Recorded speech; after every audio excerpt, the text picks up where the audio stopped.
안녕하십니까. 2020년 1, 2회 통합 시행된 신재생에너지의 발전 설비기사 태양광 두 번째 과목입니다. 태양광 발전 설계에 대한 문제 풀이를 시작하도록 하겠습니다. 21번을 참고해 주시기 바랍니다.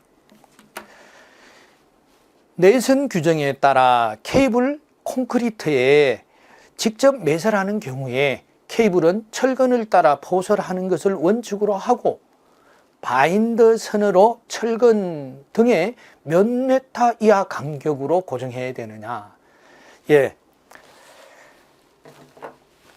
철근 케이블을 콘크리트, 철근 콘크리트 안에 매설할 경우에, 그리고 케이블을 이 철근에 지지하는 경우에 지지점 간의 거리가 얼마나 되느냐 하는 이 문제가 되겠습니다. 자, 그래서 케이블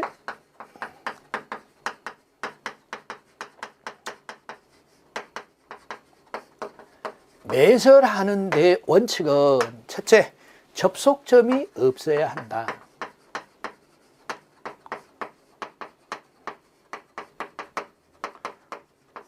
전체적인 이 기준에 대해서 알아보시면 되겠습니다. 케이블이 중첩이 되는 경우에, 그래서 여러 케이블을 같이 포설을 하는 경우에서는 이격거리가, 케이블 간의 이격거리가 3 내지 5cm 이상, 그리고 콘크리트 두께는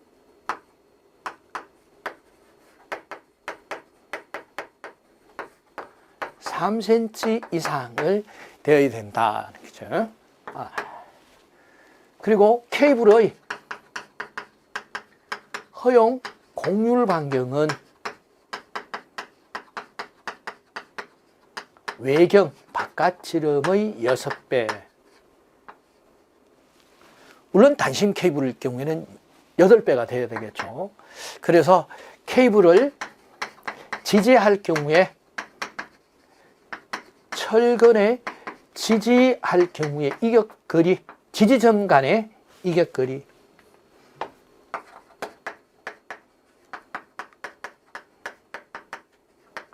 이격거리는 1m 이상. 자, 이렇게 기준에 대해서 대략적인 거를 파악하실 필요가 있겠죠. 그래서 답은 1번이 되겠습니다.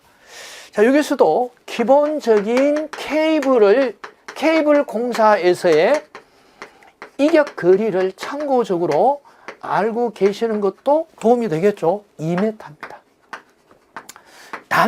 여기서 단 캡타이어 케이블은 1m. 이런 규정을 같이 기억해 주시면 좋겠죠. 다음 22번 보도록 하겠습니다.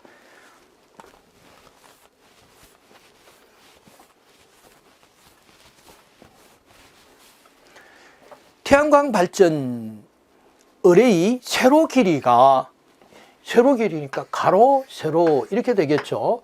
가로, 세로. 이 모듈입니다. 모듈에 세로 길이가 3m다. 여기 세로 길이가 3m다. 이렇게 되겠죠. 3m, 태양광 발전 어레이의 경사각이 33도, 이게 알파가 되겠습니다. 경사각 알파. 그리고 동주시 발전 한계 시각에서 고도각이 여기서 베타가 되겠죠. 베타가 20도, 알파가 33도일 때 이격거리 D를 구하라. 가장 전형적인 문제입니다. 실기에서도 많이 다루게 되는 이런 문제가 될 겁니다. 그래서 이격거리 D는 L 곱하기 사인 베타분의 사인 180 마이너스 알파 마이너스 베타 단위는 메타가 되겠습니다. 자, 이렇게 간단한 식이니까 정확히 잘 기억을 하시면 되겠죠. 3 곱하기 사인, 자, 고도각이니까 고도각이 20도 분의 사인 180 마이너스 경사각이 33도 마이너스 20도. 자, 이렇게 계산을 하시면은 약 7m. 이격거리가 이게 7m가 되겠습니다. 자, 4번이 답이 되겠습니다. 다음 23번 문제 보도록 하겠습니다.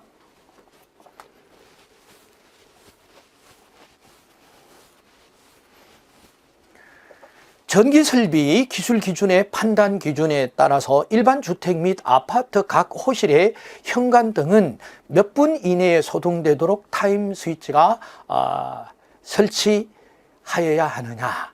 예, 현관에 타임 스위치를 설치할 경우에 숙박업소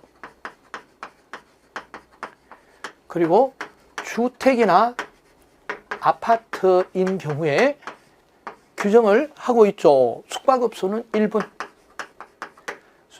주택이나 아파트는 3분이 되겠습니다. 중복적으로 출제가 되는 문제예요. 그래 간단한 문제니까 잘 기억을 하셔야 되겠습니다. 일반 주택과 아파트니까 3분이죠.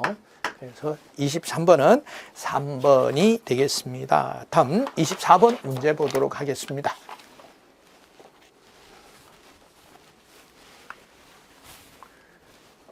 건축 구조 기준에서 설계 하중에 따른 적설 하중에 대한 설명이 되겠습니다. 적설 하중 잘 알고 계실 거예요. 그래서 쌓인 눈의 하중이 건축물에 영향을 주는 하중이 되겠죠. 영향을 주는 하중이 되는데 이것은 수직 하중입니다. 수직 하중이다.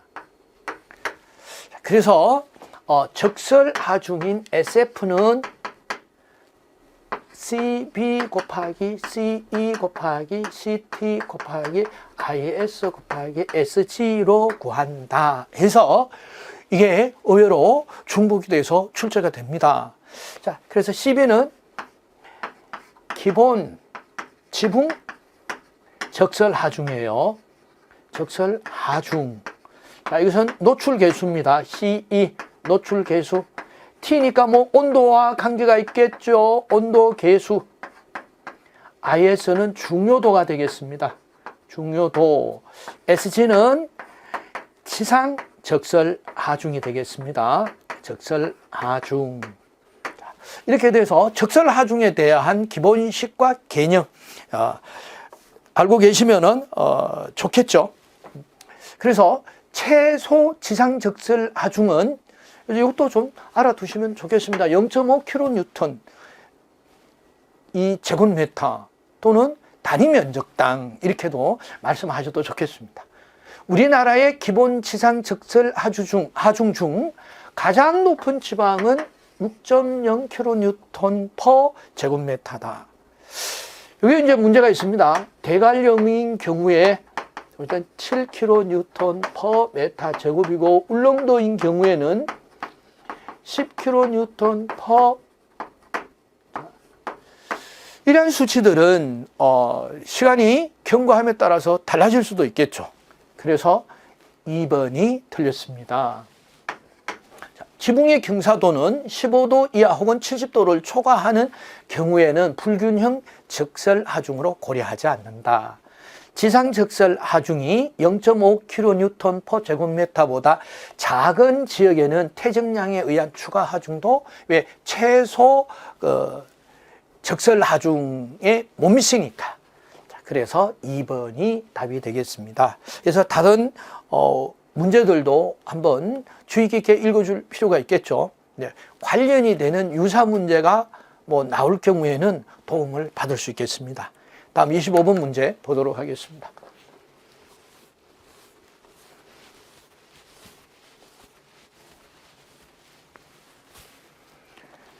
태양광 발전 의뢰의 설치 지역의 설계 속도 압이 1000N per 제곱미터, 태양광 발전 의뢰의 유효 수압 면적이 7제곱미터일 경우에 풍하중이 얼마가 되느냐 해서 풍하중에 대한 문제가 되겠습니다. 풍하중, 물론 바람에 의해서 작용되는 건축물이 지속적으로 작용하는 이 하중인데 이것은 수평하중이 되겠습니다. 수평하중은 풍하중 혹은 지진하중이 있겠죠.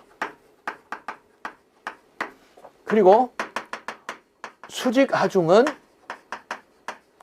자중, 그리고 적설하중,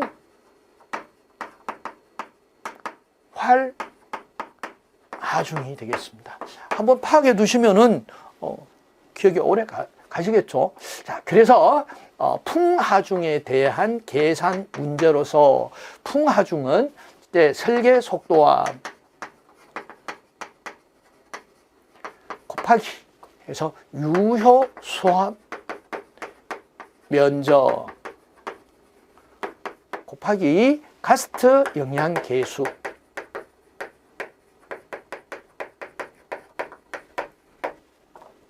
곱하기 풍력 계수. 자, 이 하중에 대한 문제는 대부분이 주어진 수치를 다 곱한다. 이것도 나름 하나의 팁이 되겠습니다. 자, 그래서 주어진 수치가 첫째 1000입니다. 설계 속도압입니다. 그리고 두 번째 주어진 수치가 이 태양광 발전 의뢰의 유효 수압 면적이 되겠죠. 그래서 7, 두 번째 수치. 세 번째 주어진 수치가 카스트 영향 계수예요. 그래서 세 번째 1.8. 네 번째 주어진 수치가 풍력 계수. 그래서 1.3. 그래서 차례대로 한번 이렇게 곱해 봤습니다.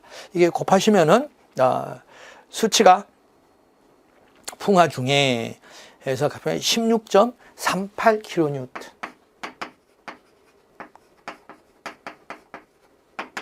그래서 16.38, 3번이 답이 되겠습니다.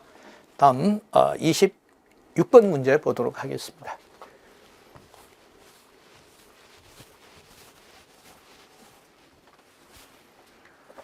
설계 감리 업무 수행 지침에서 설계 감리원의 기본 임무, 설계 감리원의 기본 임무인데, 자, 이거는 기본적인 개요만 아시면 되겠어요. 설계 감리원이 어떤 역할을 해야 되느냐? 법과 규정에 따라서 법과 규정에 만큼 중요하게 작용하는 것이 계약서죠. 따라서 어때요? 성실하고 충실하게 임무를 해야 되죠. 어떤 임무인데 공기 중에 시공을 완료하게끔 관리, 감독, 경우에 따라서는 교육도 해야 되겠네요.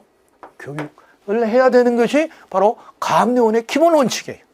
감리를 두는 이유, 발주자가 전문 지식이 없기 때문에 전문적인 지식을 가지고 있는 사업자의 계약을 통해서 발주자의 권한을 대행시키는 거죠. 목적은 공기 내에 계약서대로 시공을 완료하는 데 있습니다. 그래서 업무를 이렇게 하려면 어떻게 해야 됩니까? 충실하고 성실되게 이렇게 해야 되겠죠. 자, 보겠습니다. 설계 용역 계약 및 설계 감리 용역 계약 내용에 충실히, 맞습니다. 계약 내용에 과업 지시서에 따라서 업무를 성실히 수행하고 설계 품질 향상 당연히 해야 되겠죠.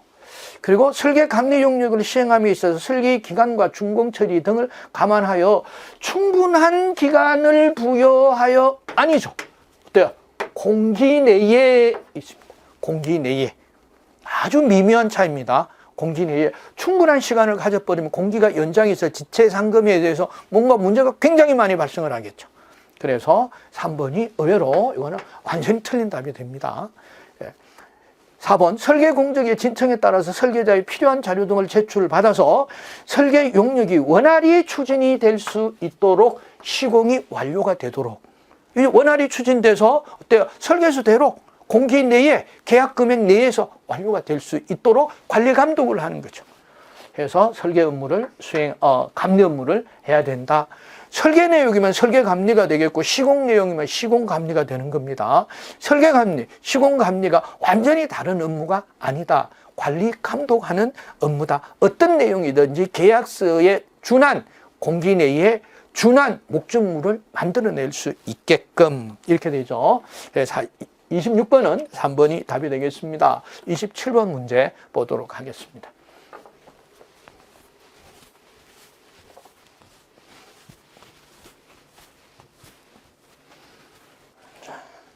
건축 일반 용어의 제도 및 설계에 따라서 건축물 또는 물체의 세부를 상세하게 나타내는 도면은 상세하게 나타내는 도면이니까 상세도죠. 의외로 이 문제가 중복이 돼서 출제가 돼요. 그래서 건축물이나 이런 구축물을 공사하거나 제작할 때 어때요? 상세하게 그린 도면 말 그대로입니다. 상세하게 그린 도면을 상세도라고 한다. 1번이 답이겠죠. 그래서 이런 문제는 실수하지 않으면 되는 이런 문제가 되겠습니다. 다음 28번 문제 보도록 하겠습니다. 전력기술관리법에 따라서 해당되는 전력시설물의 설계 도서는 설계 감리를 받아야 하는데 법에 따라 전력시설물 중 설계 감리 대상이 해당이 되는 것은 설계 감리 대상이에요. 전력시설물에서 그래서 첫 번째 발전 설비가 80만 킬로와트 이상의 발전 설비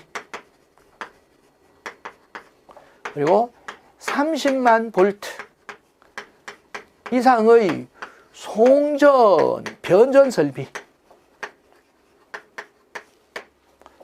그리고 10만 볼트 이상의 수전 이제 이게 수용가 쪽에서 해당이 되는 겁니다.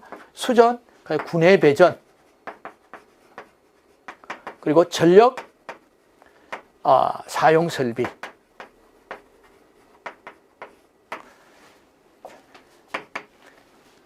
그리고 국제공항의 이제 전력 사용 설비 국제공항에 뭐 수전 여기 되어 있습니다. 수전 군내 이렇게 되겠네요. 수전 이런 문제 그리고 21층 건물로 봐서는 21층 이상이거나 연면적 5만 제곱미터 이거 연면적이에요. 이상의 시설에 대해서는 감리를 해야 되겠습니다. 그래서 이제 감리 대상인 시설 이거 기억하시면 되겠죠. 1번 용량이 80만 킬로와트 이상의 발전 설비 맞습니다. 전압이 20만 볼트의 송변전 설비 이거 틀렸죠. 30만 볼트 그래서 답은 2번이고요. 10만 볼트가 되는 수용가의 수전 설비나 군내 배전 설비, 전력 사용 설비 맞습니다. 그리고 전기철도에서 여기 전기철도 뭐 아주 중요한 기간 산업들이 되죠. 그리고 전기철도나 또는 철도 신호 관련한 수전, 군내 변전, 전력 사용 설비 뭐 이런 부분들이 되겠죠. 그래서 답은 28번은 2번이 이 전압의 범위가 잘못됐네요. 다음 29번 문제 보도록 하겠습니다.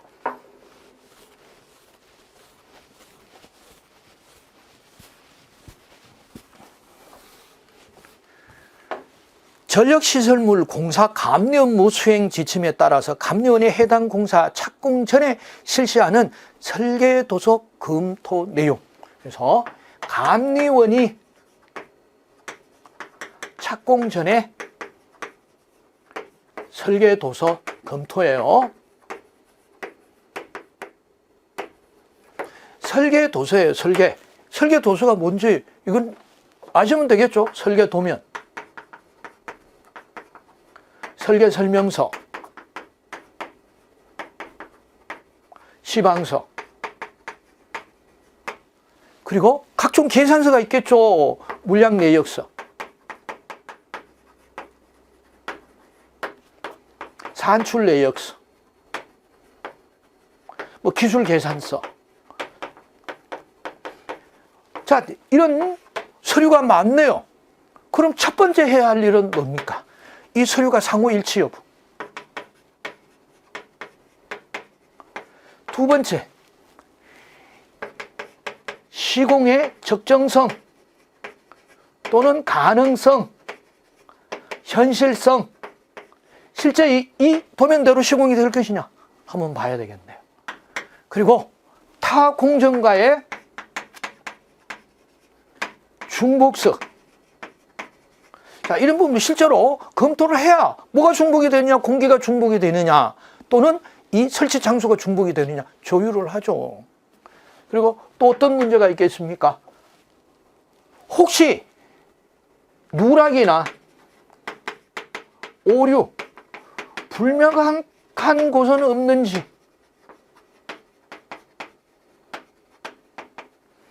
해야 공사를 시공하겠죠.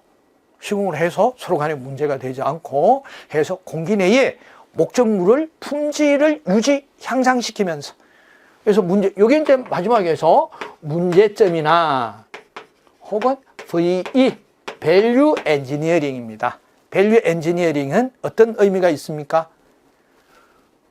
투자되는 예산은 감소하면서 품질을 향상을 하고 공기를 줄일 수 있는 이런 안이 없느냐, 품질이죠. 그래서 밸류 엔지니어링까지 이제 검토를 하는 것이 감리원의 임무가 되겠습니다. 자, 그러면은 보겠습니다. 현장 조건의 부합 및 시공의 실제 가능성. 아무리 좋으면 현장에 안 맞아요. 설계 변경 들어가야 됩니다. 아니면 이 공기 안에 또는 목적물을 만들어낼 수가 없겠죠. 두 번째, 설계 도시의 누락, 오류, 불명확한 부분이 있으면은 공사에서 어때요? 제대로 진척이 할 수가 없겠죠. 시공사가 제출한 물량 내역서, 발주사가 제공한 산출 내역서 바뀌었네요. 시공사가 제공한 발주자가 물량 내역서를 주면은, 자, 시공사에서는 어떻게 해요? 그 물량에 대한 어때요? 내역, 산출 내역서, 요게 바로 현장을 해서 현장을 서베이 해가지고 산출을 하는 겁니다. 실제 공사 내용이 되겠습니다. 그래서 이 물량 내역서와 산출 내역서가 상이한 경우에서는 어떻게 합니까? 설계 변경에 들어가야 되고 공사의 시행 여부를 근본적으로 검토를 해야 됩니다. 이것이 잘못됐네요. 3번. 설계 도면, 설계 설명서, 기술 계산서, 설계 도서류예요. 등의 내용에 대한 상호 일치. 그렇죠. 도면하고 설계 내역서 또는 산출서나 계산서가 틀린다. 이렇게 되면은 이 문제가 있겠죠. 전체가 다 문제가 발생을 합니다. 그래서 29번은 3번이 답이 되겠습니다. 다음 30번 문제 보도록 하겠습니다.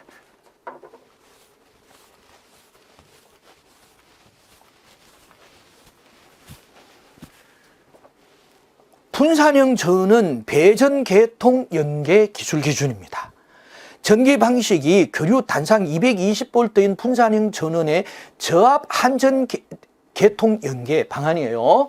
자, 분산형 전원 배전 계통의 연계 기술 기준에서 저압으로 한전 계통과 연계입니다.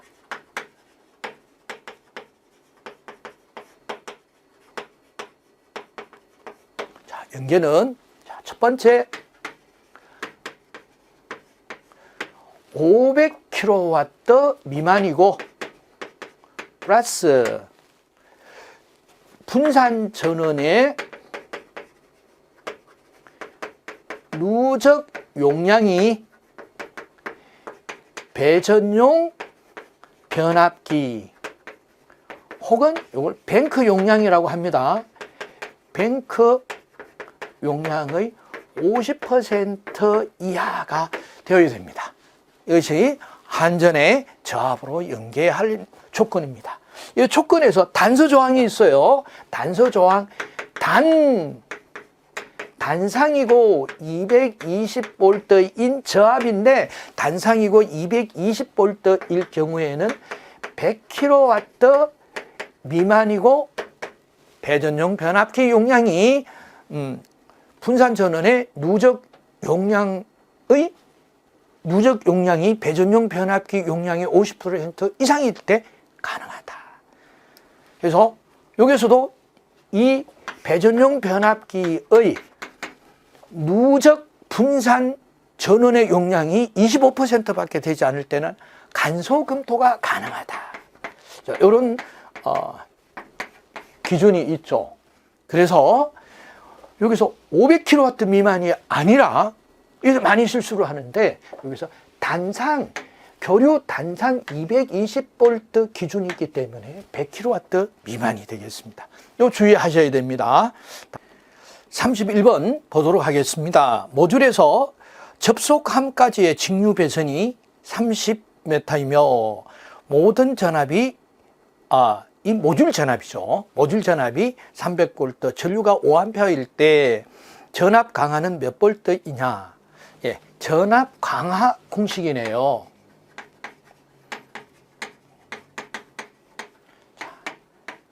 단상 2선식일 때 2선식이니까 와이어 이렇게 표현을 합니다. 3상 3선식일 때 3상 4선식일 때 전압 강하 공식 세 가지 경우가 다 출제가 됩니다. 그래서 기억을 하시면 좋겠습니다. 1000 곱하기 A 전선의 단면적이에요. 그리고 35.6 곱하기 LI 1000 곱하기 단면적 A분의 30.8 곱하기 LI 1000 곱하기 단면적 A분의 17.8 곱하기 LI. 자, 이것이 전압 강하 공식입니다. 전압 강하 공식이 바로 또 단면적을 구하는 공식과 바로 연계가 됩니다. 그래서 식 하나를 배우면은 이제 두 개를 활용할 수 있는 이 식이 되겠죠. 그래서 35.6 곱하기 LI. 그러면 바로 그 전선의 선정을 할 수 있는 선정의 실기 문제 출제가 되죠. 자, 이렇게 해서 이 세 가지 식 중에서 어떤 식이 적용이 되느냐에서 그래서 모듈의 접속함까지 직류 배선 30m라고 했습니다. 그래서 단상 20m, 2선식 방식입니다. 그래서 이렇게 1000 곱하기 A분의 1000 곱하기 전선의 단면적은 4스퀘어입니다. 했으니까 곱하기 4분의 35.6 곱하기 길이가 30m고요. 전류는 5A입니다. 숫자가 다 들어갔습니다. 그럼 계산기에 의해서 계산이 되겠죠. 그래서 계산을 하시면은 1.335V 1.335V의 전압 강하가 발생을 한다. 그래서 1번이 답이 되겠습니다. 자, 다음 32번 문제 보도록 하겠습니다.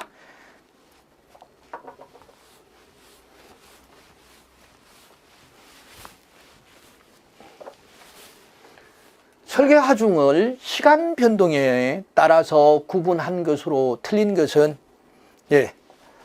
자, 상식적으로도 구분을 하실 수 있는 문제이기도 해요. 자, 먼저 활하중. 활하중은 수직하중이네요. 수직하중으로서 연직으로 작용하는 하중인데 건축물을 점유하고 사용하는데 발생을 하는 하중으로서 주요 원인이 되는 것이 사람과 가구나 기기 등입니다.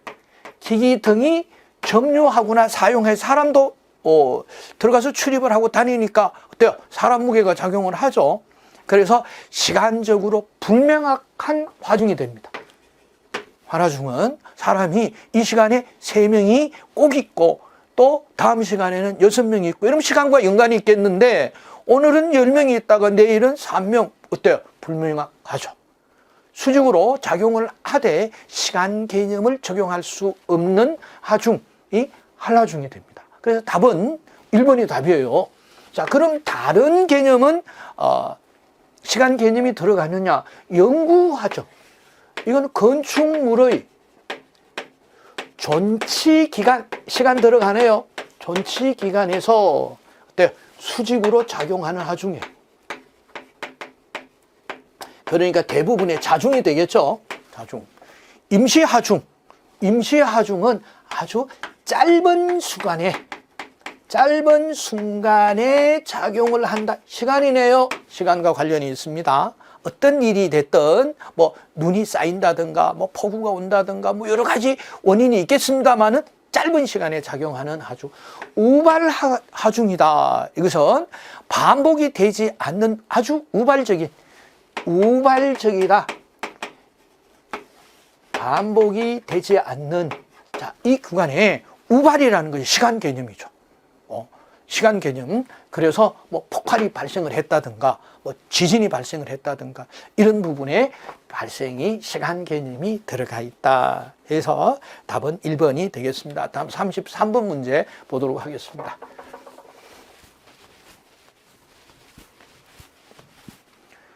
전력시설물 공사 업무 수행 지침에 따라서 책임 감리원은 분기 보고서를 작성하여 발주자에게 제출하여야 한다. 보고서는 매 분기말 다음 달 했으니까 이걸 뭐가 분기 보고서가, 자, 분기 보고서가 뭐가 있는데, 그래서 첫째가 뭐예요? 추진 현황, 공사 추진 현황. 감리일지, 감리 업무일지. 자, 여기서 반드시 추가가 돼야 되는 것이 뭐냐? 주요 자재. 아주 고가가 있을 수도 있고 그 공사에서 아주 중요한 포인트를 차지하는 재료가 있을 수 있습니다. 그래서 중요 자재 검수나 수불 내역. 자, 이런 부분들은 어때요? 발주자가 알아야 되겠죠. 그래서 그럼 언제 이걸 7일까지 이내, 까지니까 이내죠. 그래, 7일 이내에. 자, 이 부분도 2018년 개정사항이에요. 그전에는 5일이었어요. 그래서 이런 부분에 좀 주의를 하시고, 또 앞에 해설한 부분은 또 5일 이렇게 있을 수가 있습니다. 그래서 개정에 따른 답의 변경이 되는 부분이니까 잘 주의를 해서 기억을 해 두셔야 될 부분이 되겠습니다. 다음 34번 문제 보도록 하겠습니다.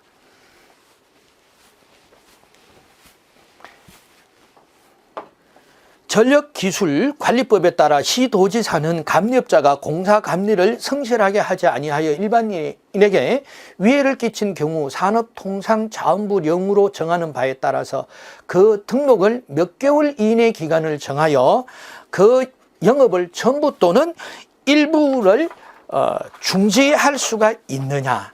예. 자, 그래서 영업 중지 혹은 정지 부분이 되겠습니다. 그래서 6월 이내에, 답은 6월이네요. 그죠? 6월 이내에. 그럼 어떤 내용이냐? 거짓이나 혹은 부정한 방법으로 등록한 경우. 자, 두 번째는 조건. 그래서 등록 조건 미달이 1월 이상 발생을 할 경우에, 자, 세 번째는 설계나 감리에서 부실로 인해서 위해가 발생을 하거나, 위해는 사람에 끼치는 영향입니다. 그래서 부실 시공이 예상이 될 때 위해나, 자, 세 번째는 네 번째네요. 등록증을 임대하는 경우. 그래서 6월 이내에 영업을 전부 또는 부분을 정지할 정지 명령을 내릴 수가 있습니다. 다음 35번 문제 보도록 하겠습니다.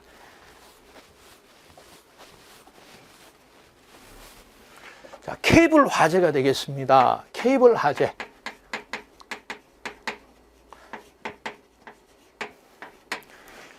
케이블은 석유계 화합물, 염화비닐수지 혼합물이에요.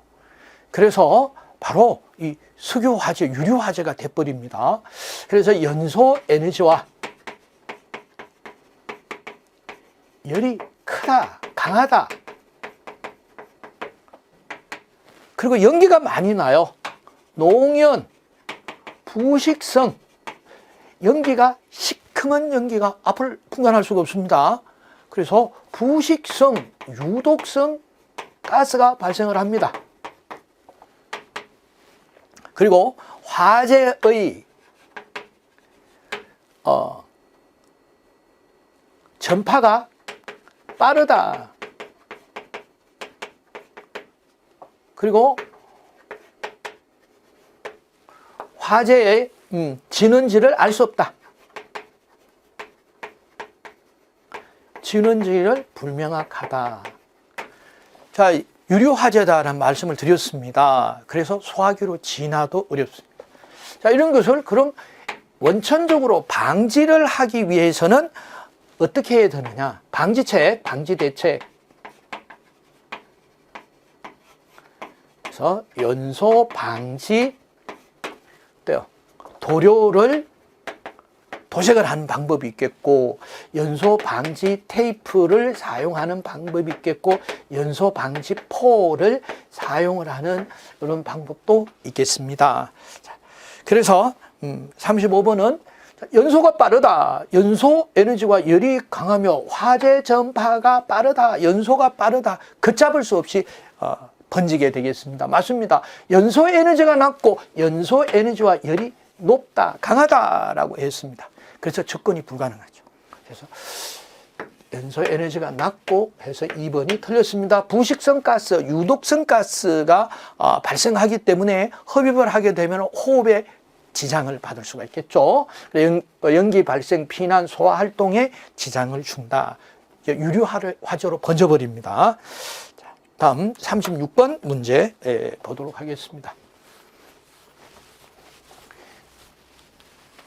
자, 36번 문제는 도면기호예요. 그래서 도면기호를 다 외울 수는 없습니다. 그래서 도면기호는 출제가 되는 문제를 중심으로 해서 자주 봐둔다. 이렇게 기억을 하시면 되겠습니다. 1번은 초지가 되겠습니다. 초지. 그리고 2번은 밭의 도면기호다. 3번은 논이 되겠죠. 4번은 과수원이 되겠습니다. 자, 밭을 나타내는 거 2번이 되겠죠. 자, 이렇게 해서 도면기호는 출제 문제를 기준으로 해서 자주 봐둔다. 이렇게. 다음 37번 문제 보도록 하겠습니다.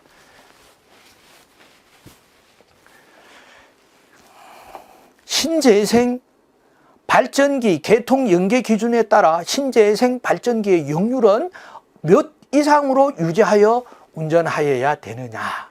이것도 개통 연계 기술 기준이죠. 그래서 역률은 0.90%입니다. 자, 그리고 개통해서 봤을 때 발전소의 역률이 진상금지. 발전소 역률이 진상이 되어서는 안 됩니다. 그럼 발전소에서 개통을 봤을 때는 지상이 되겠죠. 개통해서 발전소를 봤을 때 진상이 되면 안 된다. 그리고 인버터에서 역률은 95%를 유지하도록 돼 있죠. 그래서 개통에 이 기준을 충족할 수 있게끔 운용을 하고 있습니다. 그래서 2번이죠. 기준은 연계 기술 기준은 90%가 되겠습니다. 다음 38번 문제 보도록 하겠습니다.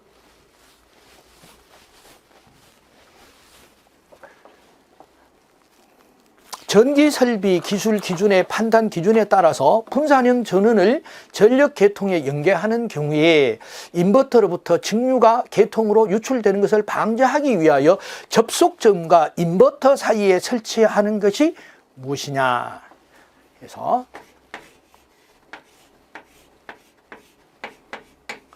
태양전지 어레이에서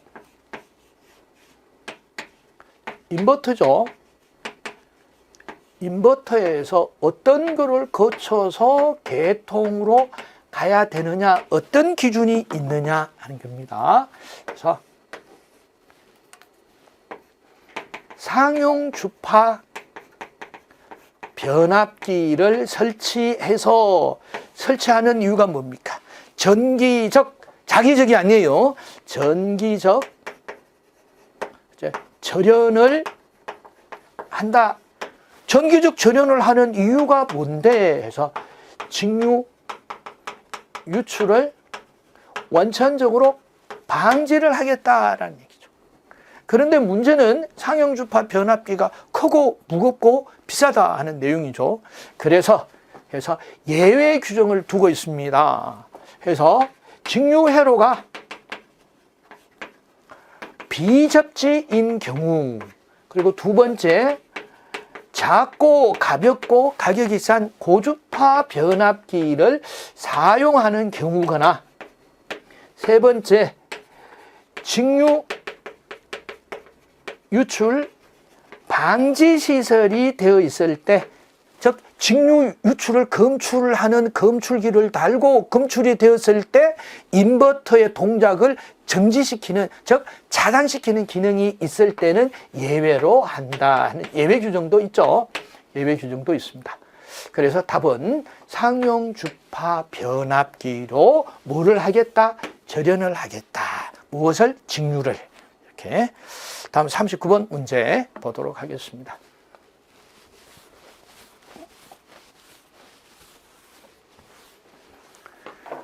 전기설비 기술 기준의 판단 기준에 따라서 22.9kV 가공 전선과 지지물의 완금류 지주 사이의 이격거리, 지지물과 가공 전선 간의 전압 범위별 이격거리예요. 그래서 이것도 우리가 다 배울 수는 없어요. 이럴 때 하나 팁을 드리면, 우리가 실제 사용하는 전압에 대한 이격거리, 이렇게 보시면 되겠죠. 그럼 실제 사용하는 전압은 22.9kV, 그리고 154kV, 345kV. 이게 우리가 실제로 사는 송전, 배전 전압이에요. 그래서 다른 건 몰라도 이 전압에 대한 이격거리는 알아야 되겠다. 그래서 범위가 15에서 25kV의 범위에서의 이격거리는 어떻게 되겠냐. 그리고 여기서 130에서 160kV, 다른 범위에도 많은데 우리가 다 외울 수는 없다. 그래서 230kV 이상일 때는 어떻게 되겠냐. 그래서 22.9kV의 범위가 들어가는 15에서 25kV일 때는 20cm 이격을 해야 되며, 자, 154kV 범위가 들어가는 130에서 160kV까지는 90cm 이격을 해야 됩니다. 그리고 표준 송전 전압인 345kV가 들어가는 230kV 이상인 경우에는 160cm를 이격해야 된다. 그래서 적어도 실제 사용을 하는 세 가지 전압 범위에 대한 이격거리는 알아야 되겠네요. 그래서 22.9kV 가공 전선이니까 20cm 2번이 답이 되겠습니다. 다음 이제 40번 문제 보도록 하겠습니다.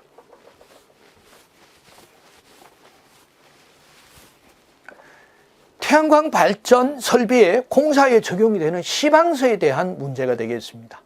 일반적인 시방서의 개념은 어떻게 되어 있습니까? 이 설계 도면에 나타낼 수 없는 이 내용이거나 나타내기가 불편한 내용에 대해서 어때요? 기술한 내용이 되겠습니다. 그래서 시방서는 세 가지로 크게 구분할 수 있습니다. 시방서는 첫째, 표준 시방서. 두 번째, 전문 시방서. 세 번째, 공사 시방서. 이렇게 있죠. 자, 중복돼서 출제가 되는 부분입니다. 이 표준 시방서는 목적이 안전과 공사, 즉 시공의 적정성을 위해서 어때요? 시설물별로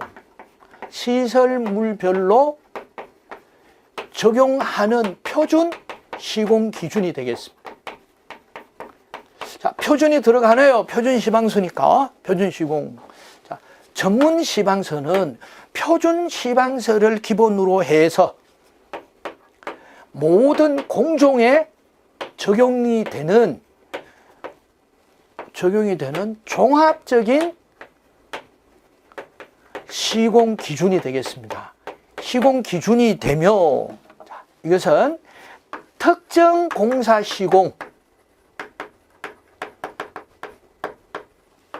시공이거나 공사 시방서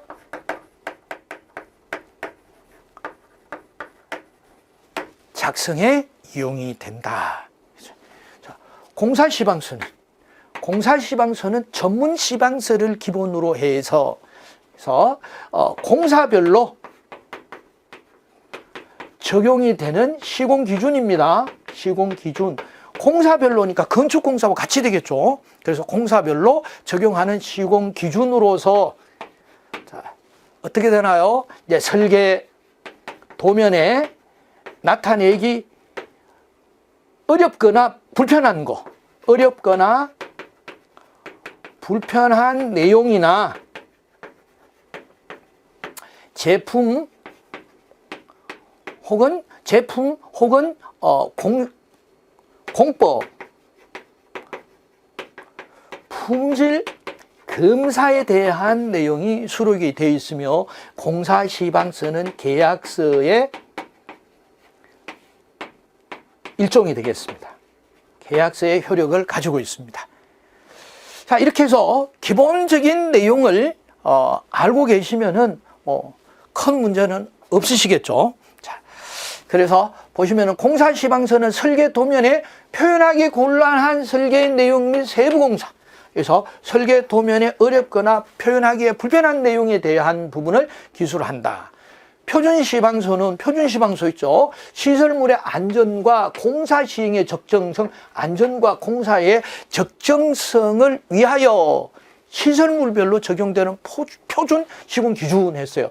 등록에서 시설물별로 정하는 표준적인 시공 기준, 표준 시방서, 표준 시공 기준. 이렇게 기억하면 되겠네요. 자, 시방서란 어떤 프로젝트의 품질에 관한 요구사항을 규정하는 공사계약서의 일부분으로 공사의 품질과 직접적인 관련된 부분이다. 자, 맞죠? 다음 4번. 전문 시방서는 공사 시방서를 기본으로 바뀐 내용. 어때요? 공사 시방서는 전문 시방서를 기본으로 해야 되고 모든 공종을 대상하니까 전문 시방서가 맞네요. 그럼 이 말을 바꿔야 되겠습니다. 어떻게 바꾸면 되겠습니까?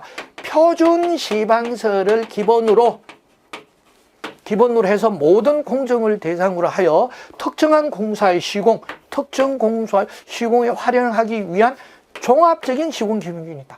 요 말만 빼면은 정확한 표현이 되겠네요. 그래서 답은 4번이 답이 되겠습니다. 자, 이상으로 2020년 1, 2회차 종합 시행이 된 신재생 에너지 발전 설비기사 태양광 두 번째 과목의 태양광 발전 설계에 대한 문제 풀이를 마치도록 하겠습니다. 감사합니다.